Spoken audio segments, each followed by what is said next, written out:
E ora Marcon, come non? Siete ancora senza governo, cioè. Se ne pa bien. Insomma, non mi par mica tanto bien, certo. A lei dura un mese e le cornu, poveretto. Le cornu, poveretto, poirò. Sì, ho visto la prima pagina del Figaro, il giornale vostro, che può anche chiamare un giornale Figaro, dovevi fare qualcosa con sti nomi in Francia, tesoro. Come? Se voglio mi fare il premier?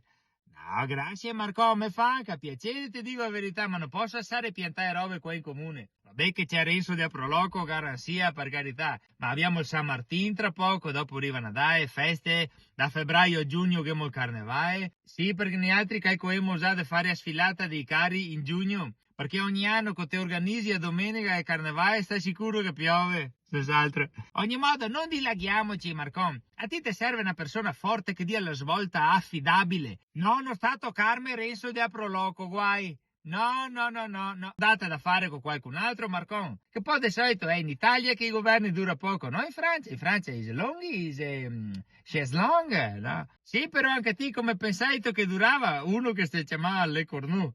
Dai, va ai nostri ultimi premi che nomi importanti. Conte, no, simbolo di nobiltà. Draghi che faceva paura a tutti. Meloni, Meloni è un simbolo di... Ogni modo, coraggio Marcon, dai che tutto si sistemerà. Come diceva il mio falegname, avrai una risposta ai tuoi perché. Ciao Tartufo!